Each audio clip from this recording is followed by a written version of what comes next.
Hello అండి, welcome to my channel. Guppedantha మనసు serial ఒకరోజు ముందుగా కావాలనుకుంటే నా ఛానల్ని సబ్స్క్రైబ్ చేసుకోండి, లైక్ చేయండి. లైక్ చేయడం ద్వారా ఇంకొంతమందికి షేర్ అవుతుందండి. ప్లీజ్ సపోర్ట్ చేయండి, ప్లీజ్ అండి. థ్యాంక్ యూ అండి.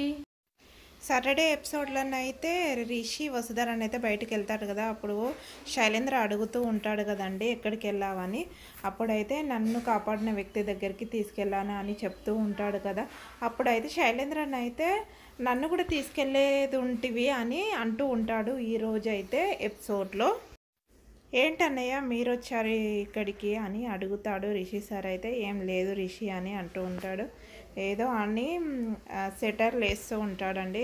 ఏం లేదు మా డాడీని తీసుకొని వచ్చాను అని మళ్ళీ అంటాడు శైలేంద్రన్ అయితే. మహేంద్ర సార్ అయితే వసుధారను అందరికీ కొంచెము కాఫీ తీసుకురమ్మా అని అంటూ ఉంటాడు. అప్పుడైతే వసుధార గారు అయితే కిచెన్ రూమ్లోకి అయితే వెళ్ళి టీ తీసుకొని వస్తుందండి. శైలేంద్రన్ అయితే అంటూ ఉంటాడు, రిషి నీతో కొంచెం పర్సనల్గా మాట్లాడేది ఉంది అని అంటూ ఉంటాడు. అప్పుడు పనేంద్ర సార్ అయితే నీతోటి ఏంద్ర నీకేంట్రా అంత పర్సనల్, ఏది ఉన్నా ఇక్కడే మాట్లాడు అని అంటూ ఉంటాడు పనేంద్ర సార్ అయితే. శైలేంద్రన్ అయితే కొంచెం మోమాటంగానైతే అంటే తెలిసిపోయింది కదా కొంచెం సీరియస్గా ఉంటుంది ఫేసు. అప్పుడైతే రిషి సార్ అయితే పద అన్నయ్య మాట్లాడుకుందామని అయితే బయటికి వెళ్తారండి. బయటికి అంటే ఇంట్లో బయటికి గన్మా బయటికి వెళ్తారండి. శైలేంద్ర గారు అయితే అంటూ ఉంటాడు నేనైతే సరోజను కలిశాను అని అంటూ ఉంటాడు. అప్పుడైతే రిషి సార్ అయితే నేను ఇక్కడ ఉండగా నువ్వెందుకు కలిసావు అని అంటూ ఉంటాడండి. నేను వసుధార కలిసి నిన్నైతే ఇక్కడికి తీసుకొచ్చామని ఏదేదో అంటుంది సరోజ అని అంటూ ఉంటాడు శైలేంద్ర గారు అయితే. అప్పుడు రిషి సార్ అయితే అంటూ ఉంటాడు తను అలాగే అంటది అన్నయ్య అని అంటూ ఉంటాడు. నేను నిన్ను కలిసినప్పుడు వసుధార ఫోటో చూపించినప్పుడు తినెవ్వరో నాకు తెలియదు అని అన్నావు కదా అని అడుగుతూ ఉంటాడండి. దీని వెనుక ఏదో మర్మం ఉంది అని అంటూ ఉంటాడు శైలేంద్ర సార్ అయితే. అప్పుడు శైలేంద్ర గారు అంటూ ఉంటాడు నువ్వు వసుధార కలిసి రంగాలాగా నాటకం ఆడుతున్నారా అని కళ్ళు పెద్దగా చేసి అయితే అడుగుతూ ఉంటాడు సీరియస్గా. రిషి సార్ అయితే పాండు ఫోటోని అయితే ఫోన్లో చూపిస్తాడండి రిషి సార్ అయితే.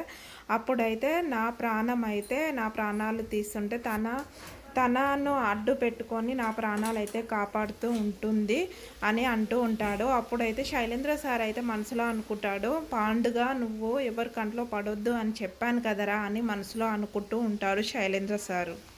ఎవరి కంట్లో పడకుండా వసుధార ప్రాణాలు అయితే తీయమని చెప్పాను కదా అని అనుకుంటూ ఉంటాడు శైలేంద్ర గారు అయితే. అప్పుడు రిషి సార్ అయితే తన ప్రాణాలకు ఏదో ప్రమాదం ఉంది అని నాకైతే అనిపించింది అన్నయ్య అని అంటూ ఉంటాడు. రిషి సార్ అయితే బొల్టా కొట్టి అటుది అటు చెప్పి అయితే శైలేంద్ర సార్కి అయితే నమ్మకం వచ్చేలానైతే చేశాడండి. అది ఏంటి అని అంటే రంగానే నేను అనేది అయితే చెప్పేలా చేశాడు శైలేంద్ర గారు అయితే. ఇప్పుడు రంగా అనుకునేలా చేశాడండి. ఇప్పుడైతే మళ్ళా ట్రాఫిక్ ఎలా మారిపోతుందో అర్థం కావట్లేదు సీరియల్ అయితే. ఆఖరికైతే నువ్వు నన్ను ఒకవేళ అనుమానిస్తే మాత్రం చెప్పకుండానైతే నేను నా ఊరికి వెళ్ళిపోతా లేదా నేను ఎక్కడికన్నా వెళ్ళిపోతా అని బెదిరింపనైతే బెదిరిస్తాడండి శైలేంద్ర గారిని అయితే. శైలేంద్ర గారు అయితే మనసులో అనుకుంటాడు ఈయన మాటలు చూస్తుంటేనైతే రంగాలాగే అనిపిస్తుంది, ఈయన ప్రవర్తన చూస్తుంటే రిషి సార్ లాగా అనిపిస్తుంది, అసలు అర్థమవుతలేదు అని మనసులో అనుకుంటుంటే మాత్రము వసుధార కాఫీ అని పిలవగానే ఇద్దరైతే వెళ్ళిపోతారండి. అలా వెళ్తుంటే నైతే శైలేంద్రకు ఫోన్ వస్తుంది. ఫోన్ లిఫ్ట్ చేసి అరే నువ్వు రెడీయేనా అని అంటూ ఉంటాడు. తర్వాతనైతే ఇద్దరు కలిసి ఇంట్లో వెళ్ళారండి. వెళ్ళిన తర్వాత పనేంద్ర గారు అయితే అంటూ ఉంటాడు నీ సీక్రెట్లు అన్నీ అయిపోయారా అని అంటూ ఉంటాడండి పనేంద్ర గారు అయితే. శైలేంద్ర గారు అయితే మేము వెళ్తామని బయటికి వెళ్తుంటే మాత్రము మహేంద్ర సార్ మీద అటాక్ చేపిస్తాడండి. ఏంటి అంటే గన్నుతో పేల్చామని అంటూ ఉంటాడు. అది శైలేంద్ర గారు అయితే కారు ఎక్కుతుంటే పనేంద్ర గారు అయితే కారు ఎక్కుతుంటేనైతే మహేంద్ర సార్కి గన్ పేలిస్తే మాత్రం కారుకు తగిలింది, కానీ మహేంద్ర సార్కి అయితే ఏమీ కాలేదు, కొంచెం అయితే తప్పిందండి. అరే ఎవర్రా అని పనేంద్ర గారు అయితే అంటూ ఉంటాడండి. మహేంద్ర గారు అయితే శైలేంద్రకి అయితే వార్నింగ్ ఇస్తూ ఉంటాడు మన రిషి సార్ పక్కన ఉండేపటికే అదైంది లేకపోతే ప్రమాదం జరిగేది ఉండే అని అంటూ ఉంటాడు. పనేంద్ర గారు అయితే మనం పోయి పోలీస్ స్టేషన్లో కంప్లైంట్ ఇద్దామని అంటే రిషి సార్ అయితే వద్దు అని అంటూ ఉంటాడండి. వాళ్ళైతే కారు ఎక్కి వెళ్ళిపోతారండి. అప్పుడైతే మహేంద్ర సారు రిషి సార్ అయితే అనుకుంటూ ఉంటారు నా మీద అటాక్ చేసే అంత ఎవరికి ఉందిరా అని.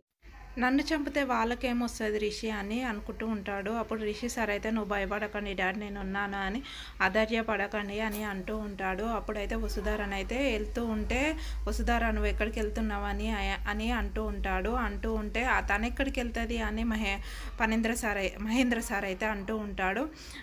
తను అధైర్యపడుతుంది డాడీ అని అంటూ ఉంటాడు. అప్పుడైతే శైలేంద్రని అయితే చూపిస్తారండి. అప్పుడైతే శైలేంద్ర షెట్ అని అయితే అనుకుంటూ ఉంటాడు.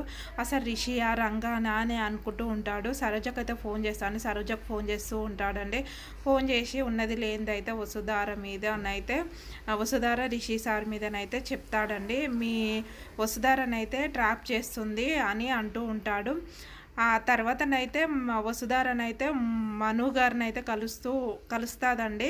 కలిసిన తర్వాత మా మామయ్య మీద ఎందుకు అటాక్ చేసావని అడుగుతూ ఉంటుందండి. అప్పుడైతే మను గారు అయితే నేను అటాక్ చేయడం ఏంటి, నేను అటాక్ చేయలే అని అయితే అంటూ ఉంటాడండి.